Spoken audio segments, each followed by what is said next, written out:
Welcome back, everybody, to the Hoosier Huddle podcast. My name is Matt St. Charles. Thank you so much for watching once again this week.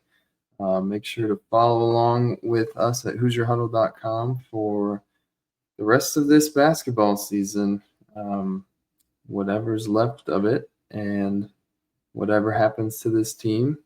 You can follow along with our coverage at Hoosier Huddle.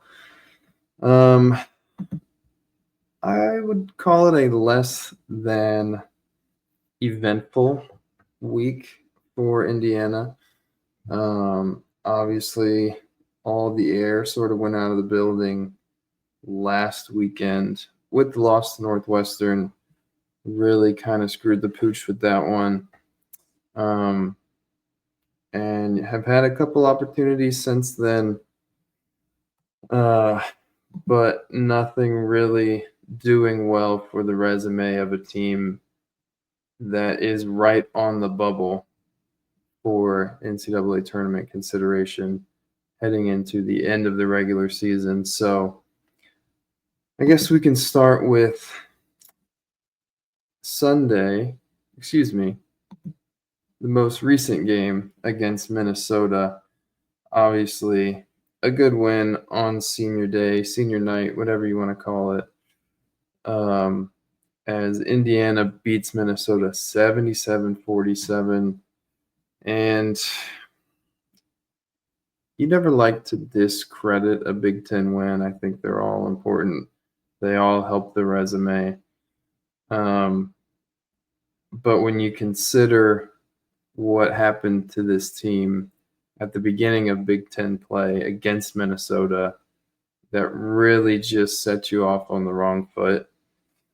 And then you see what Indiana was capable of doing against this Minnesota team later in the season. This result, maybe not to the same extent, should have happened in December. And it would have put Indiana in a much better situation going forward. But, I mean, not much to say about this one. Obviously, great night for the seniors to get that last win at Assembly Hall. Everybody got in on the action. Walk-ons got some minutes. It was a fun time. Lamar Wilkerson bought his mom a car, which congrats on that. That's always fun to see, especially in this new era of NIL and such. But, again, not much to note. I would say Sam Alexis has really just continued to find his role and just figuring out what he needs to do for this team. I feel like he's in his last 4 games at Assembly Hall, he's missed 5 shots, something like that, maybe less. Has really just found his role and sort of mastered that craft, whether he's in the pick and roll and slipping to the rim when needed, exploiting switches, has really come along, putting his back to the basket and scoring, especially against bigger guys. And, I mean, anytime you're not depending on Lamar Wilkerson to take 25 shots, Wilkerson goes 6 of 11 from the field, 4 of 7 from 3 for 16 points. Is always a good thing. And I'm always just a fan of games like this, especially when you have guys that have really, really struggled, like Tucker DeVries, who's actually had a really good week. For the most part, Nick Dorn has been absent since the West Coast trip. He gets to go 4 of 9 from the field, 3 of 8 from 3, which is above average. Get Trent Sisley some minutes. Lord knows what's happening there, but 11 minutes for the freshman, just getting him some run. You know, you never know when he'll be needed late in this season. Still would love to monitor what's going on with Tate and Connerway. Same thing with Sisley. Lord knows. I have genuinely no clue what is up with him, but 8 minutes against Minnesota, not a good sign, I would say. Um, I mean, anytime you can hold a team to 30% from the field and under 24% from three, you're going to have a great chance to win. 40 points in the paint, which is unheard of for this Indiana team. Um, and especially coming off Sunday, you get 10 points off the bench after Michigan State held the bench scoreless, um, is always positive for the vibes, I'd say. So, yeah, again, this is a game you should have won in December, and I don't want to discredit a Big Ten win, but not a shocking result here at all. It was a must win in terms of um, if you lose that game, you're off the bubble. It doesn't matter what happens against Ohio State, you're out of the tournament. So good win for Indiana. Happy for all the seniors. We got to play one last game at Assembly Hall, but not a lot of note in that one. So we will move on to the game many had their eye on this past weekend. Michigan State coming to Assembly Hall for a whiteout. And Indiana, after the Northwestern loss, with a chance to get back on the right side of the bubble, in my opinion, with a quad one win. And Michigan State just wasn't having it from the jump in this one. Throughout that game, Michigan State executed offensively at a high level. And Indiana just kept trying to punch their way back into it. DeVries with some threes early in that one. Wilkerson kind of got going towards the end of the first half, into the second half. But every time Indiana cut it to 7 to 5, something like that, Michigan State would get a stop and Fears would push it the other way and nobody would stop the ball and he would get all the way to the rim for a layup. Or Fears would drive into the paint and you lose Kohler trailing for an unacceptable amount of time as he's just standing at the top of the key, waiting for the ball. Nobody picks him up, knowing he's a good three-point shooter. Dorn is like in the other corner stunting at him and never actually gets there. And he bangs a three to extend the lead back out. It was just a high execution game for Michigan State, and that's what Izzo teams do for the most part. So certainly not a shocking result, but wasn't disappointed with the Indiana effort at all. They tried, and sometimes you just don't have an answer for a team, because I look at how Indiana defended pick and rolls. They tried everything, right? Michigan State wanted to get Enright on one of the bigs, whether it was Kohler or Cooper, especially early in that game, to the point that they would run Fears off of two screens at the top of the key, set by Kohler and Cooper. And usually Indiana would concede the switch on the first screen with Kohler, and Kohler would slip to the basket with Enright pinned behind him and have an easy layup. Sometimes it was a single screen with Cooper, and Sam Alexis would switch on to Fears and Enright onto Cooper, and Cooper just puts his butt on Enright and gets to the restricted arc for an easy layup. So then Indiana starts to play a bit of drop coverage on Fears, which for me, this was your best chance. If you had to give up something to this Michigan State team, I'm okay with Jeremy Fears shooting mid-range jumpers. In this era of basketball, especially with how hot Michigan State was from three, shot 7 of 13 from three in the first half, 5 of 11 in the second half, for 12 of 24 overall, which is atrocious. But It does happen. Um, if you're going to give this Michigan State team anything, I'd love to see Jeremy Fears shoot, 18, 19, 20 footers. That's okay with me. I mean, any of those guys, not just Fears. If you can force them into long twos, cool. And Fears, especially late in that first half, early in the second half, just hit those shots, and that's what I would live with personally. So that just kind of is what it is. I thought again, Sam Alexis was great in this one.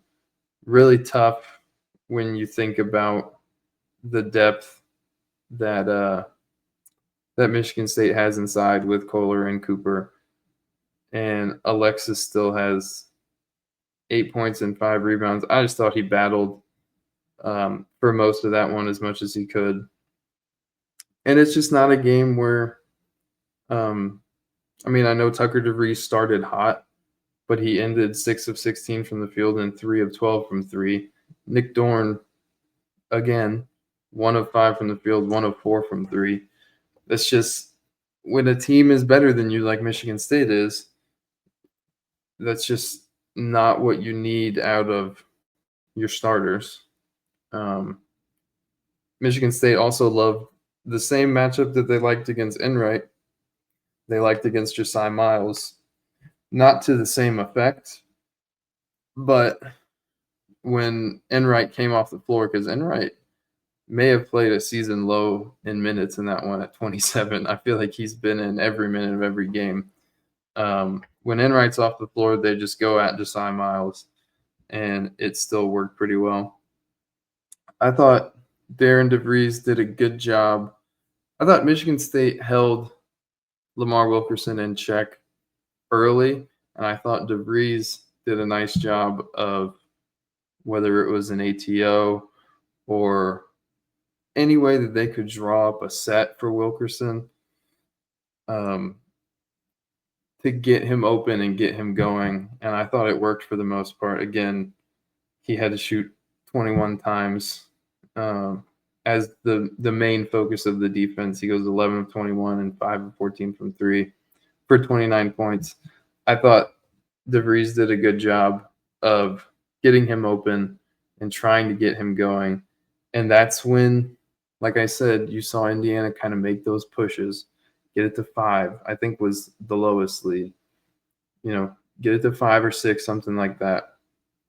And they just weren't able to make those extra plays, get that one stop to really push it to one possession.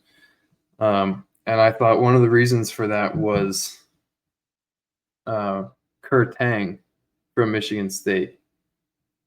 18 points on 6 of 8 shooting from three. And I thought what got him going wasn't necessarily Indiana losing him at first or him running off a screen and being wide open at first. There was just a little bit too much space. I think Enright was on him most of the time, but Dorn was as well, and a couple other guys. He just had a sliver of space, and he hit those open shots, and that's what kind of got him going. And then later in the game, you just started losing him completely. And that's when he's just knocking down wide open shots, especially on the wing and at the top of the key, which is just unacceptable for a guy that, I don't know what he started from three, but that can shoot. It's just unacceptable from a defensive perspective. I mentioned it earlier, but nobody was stopping the ball in transition. Indiana would be right there on the cusp of making it a really tight game, and Reed Bailey or Sam Alexis would slip to the rim against a good contest and miss, and Fears gets the ball and is just gone. Like at one point on the broadcast, Ian Eagle said, he was like, Fears to the rim and nobody's home. There was just nobody guarding the paint at all, and Fears had a layup. And that happened way too many times. And then Fears kept being able to get 2 feet in the paint and kick it out to shooters like Jackson Kohler or Kurt Tang, and just made Indiana pay over and over again. So disappointing loss for sure, because it was an opportunity to get on the right side of the bubble, get a really, really high level win on your home court against the team that's currently sitting at 11 in the net. And you weren't able to take advantage of it. So definitely a disappointing outcome, but just not one you're shocked by. And again, sometimes whatever you try against the team defensively, sometimes they just have so many high-level athletes and so many great players on the floor that there's really no answer to the quiz. And I thought that was what was on display Sunday in the loss to Michigan State. So now you turn your attention to what many people are calling a play-in game of sorts, as much as a regular season Big Ten game could be a play-in game. Two teams that are right on the bubble with very, very similar resumes, as Indiana travels to Ohio State. Let's see, when is that? Saturday. I don't know that for Indiana it's a win and in all honesty. I think the Northwestern loss here at the end of the season is just too much to overcome. The margin for error was so small. You knew you're going to be compared to a team like Ohio State. And now that gap is wider from a team like that. It also hasn't helped that teams like TCU and other teams on the bubble have taken care of business to put them on the right side of it. But I still think, obviously, a win against Ohio State strengthens your resume and gives you a fighting chance despite losing 4 of your last 5. And I said it a few weeks ago, right? Nobody expected you to beat Illinois. Nobody expected you to go to Mackey and beat Purdue, although it would have helped if you hadn't gotten destroyed in both of those games. Nobody really expected you to beat Michigan State, although it would have been a huge plus because you got them at home. But that Northwestern loss is just crushing. And for that, I just feel like this isn't as much of a play-in game as everybody wants to kind of dramatize it to be. So a quick look sort of at Ohio State's resume compared to Indiana's when it comes to teams on the bubble. So a couple of metrics that the committee loves to look at when they're comparing these at-large teams on the bubble, or really anywhere in the seed list. Number one, obviously, is net. Actually, I don't know if it's number one. It's the first one I'm going to talk about. Your net ranking. So right now, Ohio State is 32nd in the net. Indiana has dropped a little bit down to 37. And again, these teams have very, very similar resumes. And as I talk about these, you might find yourself being like, boy, we do not need to expand the NCAA tournament. And that's where I stand on this. So again, Ohio State 32nd in the net, Indiana 37. Both teams are 2-10 in quad one. Neither of these teams have really made their mark, I would say, against the top of the Big Ten. Their best wins are the same exact two wins. Ohio State at home against Purdue and at home against Wisconsin. Indiana at home against Purdue and at home against Wisconsin. So call it even there, obviously, right? Now, like I said, they're both 2-10 in quad one. Ohio State is 6-1 in quad two. Indiana is 3-2 in quad two. So good wins and good losses, aka quad one games, is a wash. They're the exact same.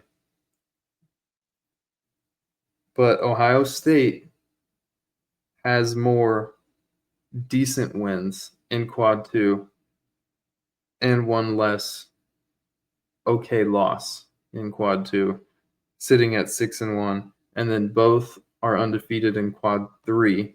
Ohio State is 6-0. Indiana, is 5-0. But outside of Purdue in Wisconsin, both lost by similar margins against Michigan State. Both got handled by Michigan, I'd say. Illinois, Nebraska, same story. Very similar teams when it comes to where they sit in the Big Ten. Ohio State, though, has taken care of business more in the games that they should. Ohio State sitting at 11-8 in the Big Ten. Indiana at 9-10. And Indiana kind of pigeonholed into that 10 spot in the Big Ten standings. Even if they beat Ohio State Saturday to get to 10-10, and Iowa State loses out. Not Iowa State. Iowa loses out. Iowa will have the tiebreaker with the head-to-head win earlier in the Big Ten season. So that's something to note, which means I believe that means you get a Penn State and Oregon, a Maryland, a Northwestern in your first round if you're Indiana, which maybe a get right game could help you going forward. So similar in the net, similar in quad one, best wins are the same. Worst losses, very, very similar as well. Ohio State's worst loss would probably be early in the season at Pitt, who is 103 in KenPom. And they are down there in the net as well. So an early season worst loss for Ohio State is sort of easy for the committee to dismiss and be like, oh, nobody knew each other. There was no rhythm, XYZ. Like, this is a different team now. But for Indiana, with Indiana, you can say the same thing about the early season loss to Minnesota, which is statistically their worst. Minnesota is 72 in the net, in KenPom. So you can say the same thing about that, but Indiana also has the Northwestern loss. And you can say what you want about the end of that game, the officiating in it, but that's a game Indiana should have never been in that position.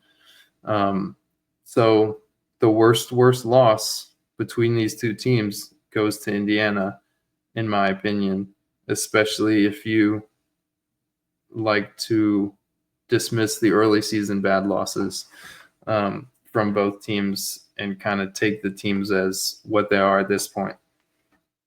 Now, a huge metric for the committee this year, likely the most important metric that they look at since it was introduced last year, is wins above bubble. So from my understanding, wins above bubble is how do you fare in your schedule compared to a team that's right on the bubble, um, or compared to the average bubble team? How would that team have done against your schedule? How many more wins than that team do you have? Um, and so this metric is not as close as the net. Ohio State at 39 in WAB at 1.92 wins above bubble. So close to 2 wins above average bubble team with Ohio State's schedule. Indiana, however, is at 48 in the WAB. So Indiana at 48 at 0.42, which means they are, what are they? 2 lines above being below an average bubble team. 2 rankings above being below an average bubble team. So Ohio State has fared much better against its schedule than expected compared to Indiana, which sort of means Indiana has given you about what you expected at the beginning of the season. And Ohio State has slightly overachieved, although not that much. So, I mean, that's a metric that the committee is going to cite, that they care a lot about. So keep an eye out for that when we get to Selection Sunday. And that's going to be a statistic that they will talk about. In predictives, KenPom, Indiana has dropped to 41. And Ohio State still at 27. So by all metrics, Ohio State has a better resume than Indiana. And I would say it's close. I wonder if it's close enough for these metrics to move enough should Indiana win on Saturday against Ohio State. I'm not a math whiz. I don't know how to calculate all the new numbers and stuff like that. But I wonder if a win at Ohio State would be big enough to get Indiana in, regardless of what happens in the Big Ten tournament. And so obviously, how do you get that win? Right? This is sort of Wisconsin-ish. I remember talking about the Wisconsin game. Like, these teams are so similar that you have a chance to get a decent win here on the road at Ohio State. So, again, there's nothing Ohio State does incredibly well. Obviously, I've mentioned the guards in the Big Ten are phenomenal, and Bruce Thornton is up there with some of the best of them in offensive rating, and effective field goal percentage, and true shooting percentage. And he plays a lot of minutes for them. So Connor Enright, again, is going to have to be effective enough offensively to remain on the floor, unlike Sunday against Michigan State. So it's going to be a very interesting game. I think obviously it's going to be close, but another chance for Indiana to come up with a big win that could possibly put them on the right side of the bubble going into Selection Sunday. And then who knows what could happen in the Big Ten tournament. But it all starts with Saturday. I mean, guys are going to have to be on. We'll see if Dorn can get going again. See if DeVries can find it for 40 minutes. and not just an extended period in the first half. And then never count anything out with Lamar Wilkerson. So if those guys can be going and Sam Alexis can hold it down against Tilly in the paint, who, I mean, again, that's a size mismatch for him or a size disadvantage for him. Indiana's going to have a chance going into this one. But amidst this slide, you've got an opportunity in front of you to solidify your chance at an NCAA tournament bid. So really exciting opportunity for Indiana. And we will see what this does to them sitting on the bubble. So that's it for today's podcast. Thank you so much for watching. Make sure you follow us on HoosierHuddle.com and on X at Hoosier_Huddle. And you can follow all of my stuff on X at Matt_St. Charles. Again, thank you so much for watching.